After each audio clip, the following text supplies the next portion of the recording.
Langit telah lama tidak menurunkan hujan, bumi mengering, dan kelaparan melanda umat manusia. Dalam 3 tahun sebelum Dajjal muncul, dunia telah dilanda musim kemarau yang dahsyat. Pada tahun pertama, sepertiga hujan ditahan oleh Allah. Pada tahun kedua, 2/3 hujan tidak turun. Dan pada tahun ketiga, tidak ada setetes pun air yang menyentuh bumi. Tanaman mati, hewan ternak berguguran, dan manusia mulai kehilangan akal sehat mereka karena kelaparan yang melanda. Dalam kondisi inilah Dajjal muncul, membawa tipu dayanya, menawarkan kemakmuran kepada siapa saja yang bersujud kepadanya.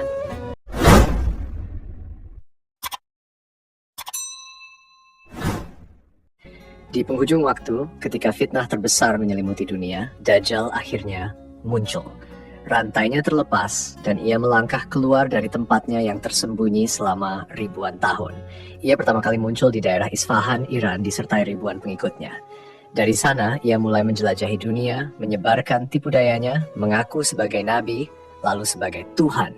Dengan sihir dan kekuatan yang diberikan kepadanya sebagai ujian bagi manusia, ia mampu menurunkan hujan di tempat yang ia kehendaki, dan menumbuhkan tanaman di tanah yang tandus. Banyak manusia yang tertipu, tergoda oleh janji-janji palsunya.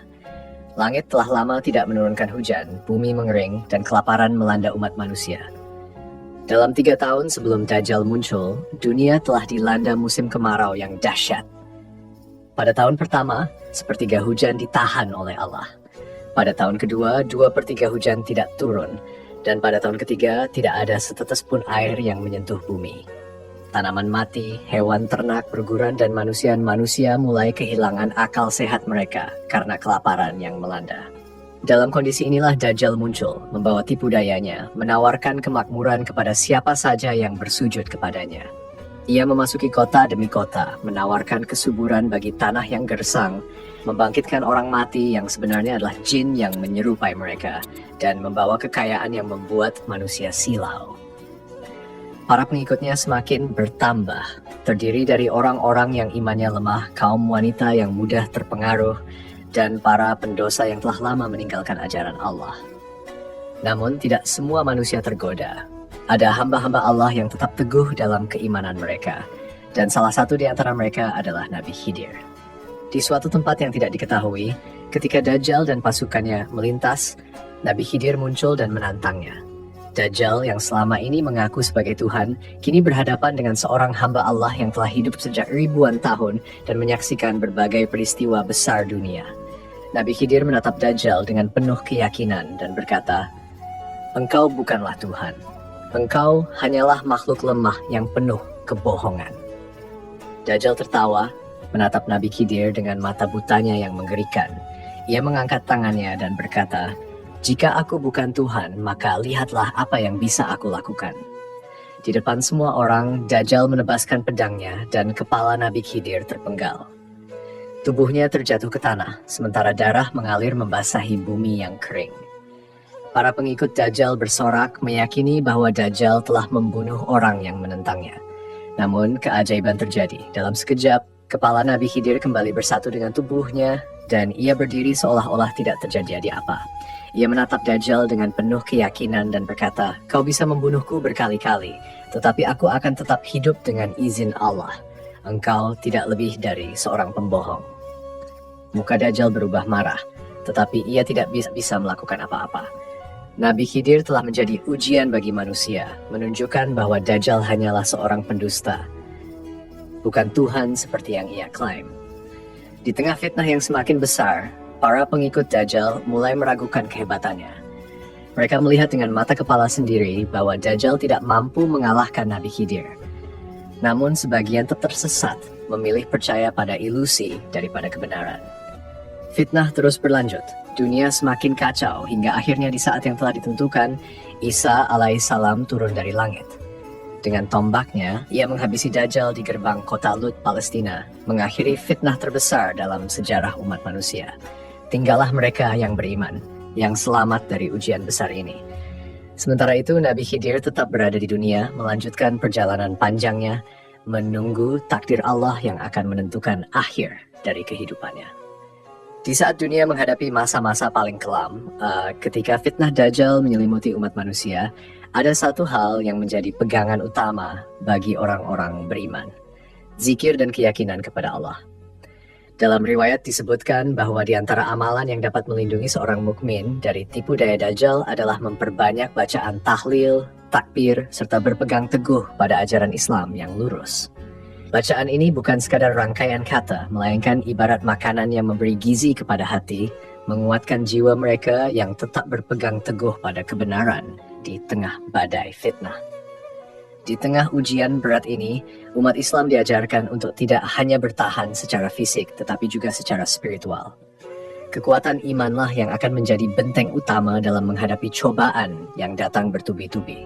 Ujian besar ini tidak hanya menguji ketahanan tubuh terhadap kelaparan dan kesulitan hidup, tetapi juga menguji sejauh mana keyakinan manusia kepada Allah tetap teguh atau justru goyah akibat godaan yang ditawarkan Dajjal. Dalam peristiwa ini, banyak yang bertanya-tanya tentang sosok Nabi Khidir. Apakah benar beliau masih hidup hingga kini? Perdebatan mengenai keberadaan Nabi Khidir telah berlangsung selama berabad-abad. Sebagian ulama meyakini bahwa ia masih hidup dan akan tetap ada hingga akhir zaman. Nama asli Nabi Khidir disebut dalam berbagai riwayat sebagai Balya bin Malkan bin Abir bin Afraas bin Sam bin Nuh. Keberadaannya sering dikaitkan dengan peristiwa-peristiwa penting dalam sejarah Islam, termasuk dalam kisah pertemuannya dengan Nabi Musa yang diabadikan dalam Al-Quran. Namun, ada pula pandangan yang menegaskan bahwa tidak ada satu manusia pun yang Allah abadikan hingga saat ini. Hal ini merujuk pada firman Allah dalam surah Al-Anbiya ayat 34. Kami tidak menjadikan keabadian bagi seorang manusia pun sebelum engkau, Nabi Muhammad, maka jika engkau wafat, apakah mereka akan kekal? Berdasarkan ayat ini, sebagian ulama menyimpulkan bahwa tidak ada seorang manusia pun yang diberikan kehidupan abadi, termasuk Nabi Khidir. Namun, perbedaan pendapat ini hendaknya tidak menjadi penyebab perpecahan di antara umat Islam.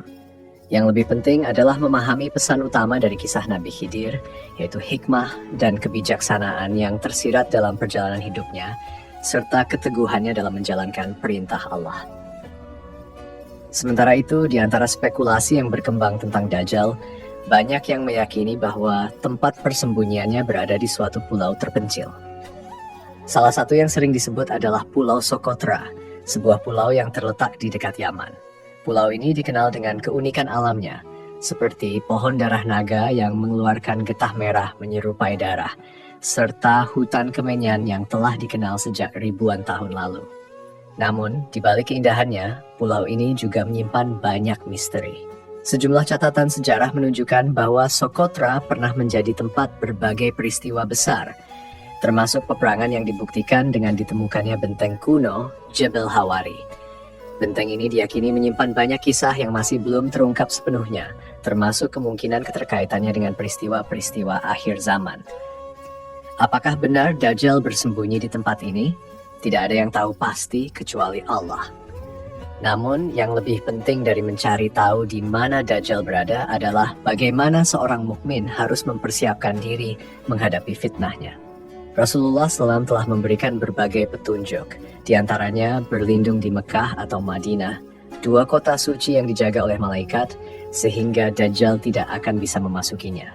Selain itu, salah satu cara terbaik untuk menghindari fitnah Dajjal adalah dengan menghafal 10 ayat pertama dari surah Al-Kahfi, sebagaimana yang telah diajarkan oleh Rasulullah SAW.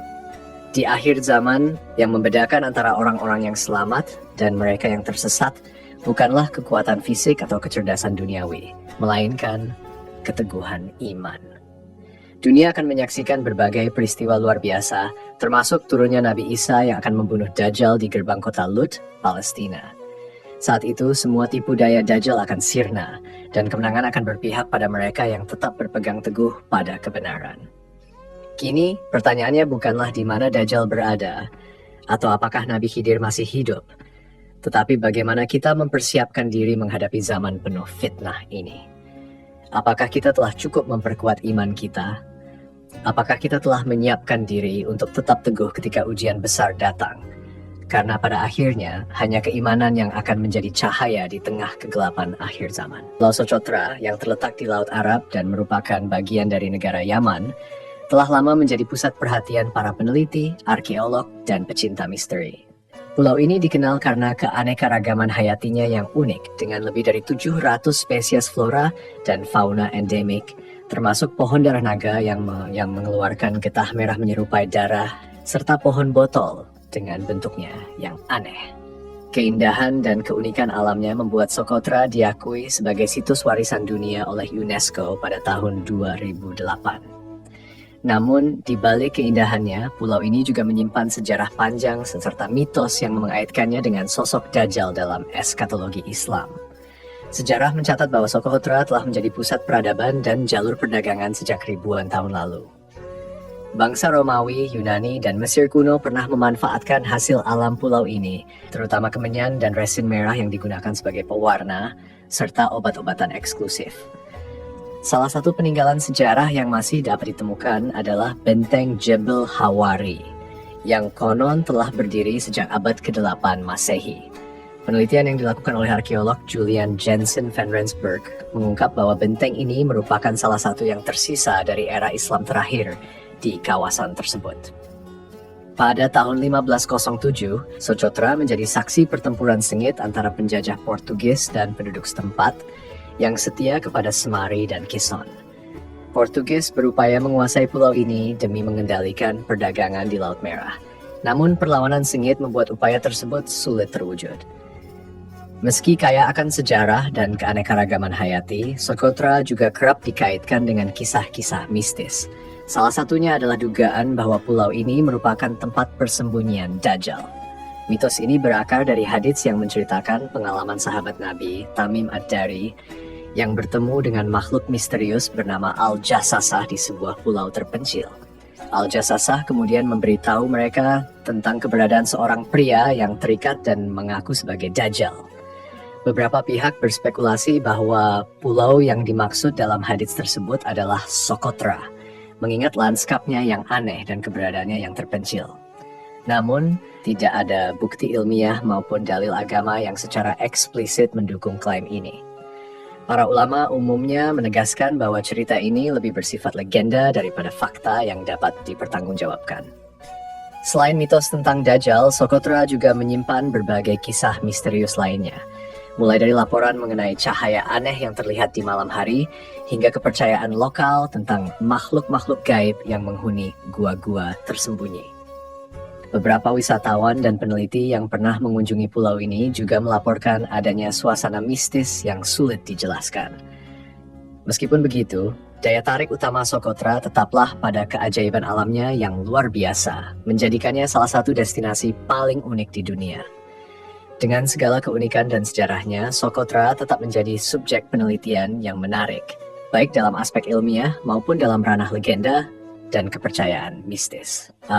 Pulau ini mengajarkan kita tentang bagaimana alam dan sejarah dapat berpadu dalam satu tempat, menciptakan sebuah wilayah yang memikat sekaligus menyimpan misteri yang belum sepenuhnya terungkap. Pulau Socotra telah lama menjadi pusat perdagangan dan pertukaran budaya selama berabad-abad. Namun, apakah benar ada bukti konkret yang mendukung keterkaitan pulau ini dengan Dajjal atau kejadian mitologis tertentu? Sebaiknya kita melihat Socotra sebagai warisan alam yang luar biasa dan mendekatinya dengan penelitian yang lebih ilmiah dan rasional untuk memahami keunikannya. Meskipun pulau ini memiliki daya tarik dan keindahan yang menakjubkan, klaim yang menghubungkannya dengan Dajjal harus ditangani dengan hati-hati.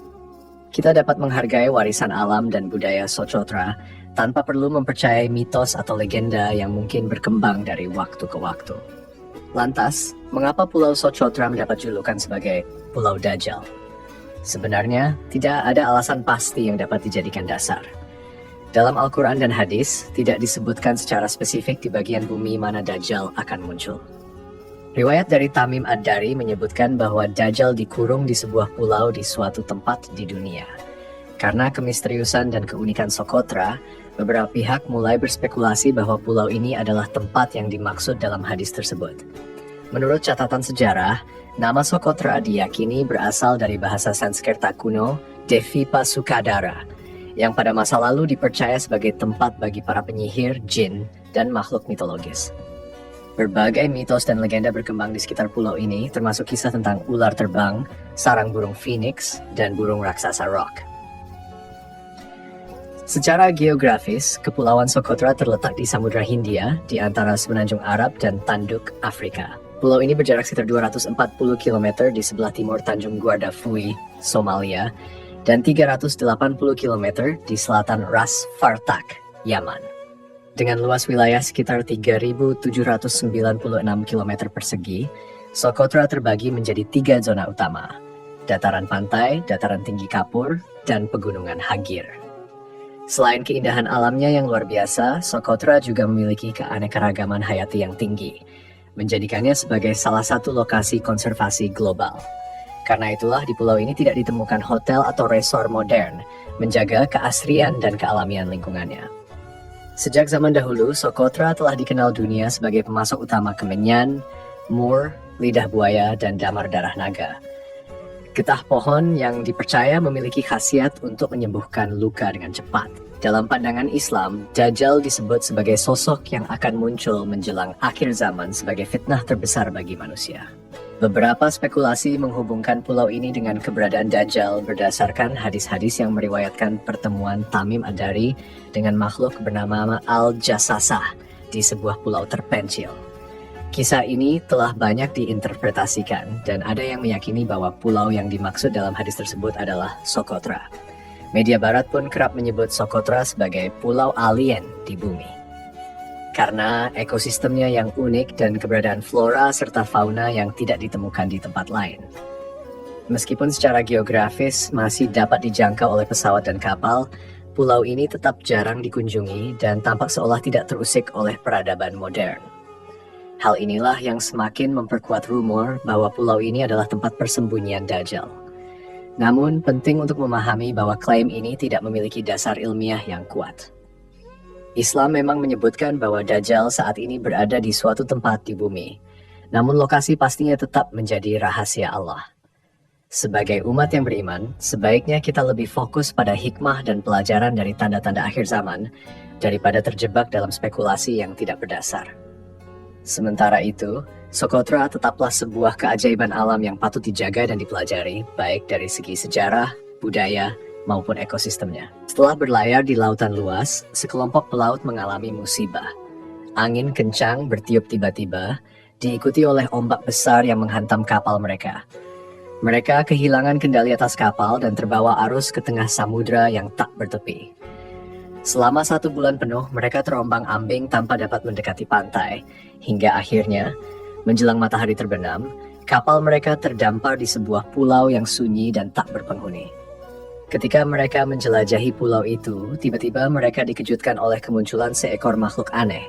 Tubuhnya diselimuti bulu yang begitu tebal hingga tidak tampak mana bagian depan dan belakangnya. Bahkan mereka tidak dapat membedakan mana wajah dan ekornya. Mereka pun bertanya, "Makhluk apa engkau ini?" Makhluk tersebut menjawab, "Aku adalah Al-Jassasah." Mereka kembali bertanya, "Apa itu Al-Jassasah?" Namun makhluk itu hanya menjawab, "Wahai kalian, pergilah ke tempat itu. Di sana ada seseorang yang ingin bertemu dengan kalian." Dengan perasaan waspada, mereka mengikuti petunjuk makhluk itu dan berjalan menuju tempat yang dimaksud.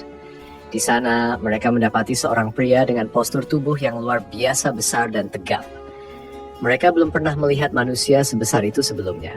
Tangannya terikat dengan rantai besi dari pergelangan hingga siku, begitu pula dengan kakinya, terbelenggu dari lutut hingga telapak. Orang asing itu menatap mereka lalu berkata, "Siapakah kalian?" Mereka menjawab, "Kami adalah sekelompok pelaut. Kami berlayar di lautan hingga tiba-tiba datang ombak besar yang menghantam kapal kami. Kami terbawa arus selama 1 bulan penuh hingga akhirnya terdampar di pulau ini. Saat menjelajahi pulau, kami bertemu dengan seekor makhluk berbulu tebal yang menyebut dirinya Al-Jassasah. Ketika kami bertanya siapa dia hanya menyuruh kami datang ke tempat ini untuk menemuimu." Pria besar itu lalu bertanya, "Ceritakan kepadaku tentang kebun kurma di daerah Baisan, apakah masih berbuah?" Mereka menjawab, "Ya, pohon-pohon kurma itu masih berbuah." Ia berkata, "Akan datang suatu masa ketika kebun itu tidak lagi menghasilkan buah." Kemudian bertanya lagi, "Bagaimana dengan Danau Tiberias? Apakah airnya masih ada?" Mereka menjawab, "Ya, airnya masih ada." Ia berkata, "Kelak air danau itu akan mengering." Lalu ia melanjutkan, Ceritakan kepadaku tentang nabi yang diutus di tanah Arab. Apa yang sedang dia lakukan sekarang? Mereka menjawab, dia telah berhijrah dari Mekah ke Madinah. Ia bertanya lagi, apakah dia diperangi oleh orang-orang Arab? Mereka menjawab, ya, dia diperangi oleh orang-orang Arab. Lalu pria besar itu berkata, ketahuilah bahwa aku adalah Dajjal. Aku hampir diperbolehkan untuk keluar ke dunia. Saat aku dilepaskan, aku akan menjelajahi seluruh bumi dalam waktu 40 malam, kecuali 2 tempat yang tidak dapat aku masuki, yaitu Mekah dan Madinah. Kedua kota itu dijaga oleh para malaikat sehingga aku tidak dapat memasukinya. Setelah mendengar perkataannya, para pelaut itu segera meninggalkan pulau itu dan kembali ke negeri mereka. Beberapa waktu kemudian mereka menemui Rasulullah SAW dan menceritakan apa yang mereka alami. Setelah mendengar kisah mereka, Rasulullah SAW bersabda kepada para sahabatnya, apa yang diceritakan oleh Tamim Ad-Dari ini semakin menguatkan apa yang telah aku sampaikan kepada kalian sebelumnya. Ketahuilah bahwa Dajjal memang ada dan dia akan keluar pada waktu yang telah ditentukan oleh Allah. Beliau juga menegaskan bahwa Dajjal akan muncul dari arah timur, meskipun dalam beberapa riwayat disebutkan di wilayah Syam atau Yaman. Namun yang pasti, fitnah Dajjal adalah ujian terbesar bagi umat manusia menjelang hari kiamat. Rasulullah SAW pun mengingatkan umatnya untuk selalu berpegang teguh pada keimanan dan berlindung kepada Allah dari fitnah Dajjal. Demikianlah kisah yang disampaikan oleh Tamim Ad-Dari yang menjadi salah satu tanda akan datangnya akhir zaman. Wallahu alam. Pertemuan antara Nabi Khidir dan Dajjal adalah salah satu kisah yang penuh dengan misteri dan hikmah. Dari peristiwa ini kita belajar bahwa fitnah Dajjal adalah ujian besar yang akan datang di akhir zaman. Oleh karena itu, marilah kita memperkuat iman, meningkatkan ketakwaan, dan selalu memohon perlindungan kepada Allah dari segala bentuk fitnah. Semoga video ini memberikan manfaat dan membuka wawasan kita semua. Jangan lupa untuk like, share, dan subscribe.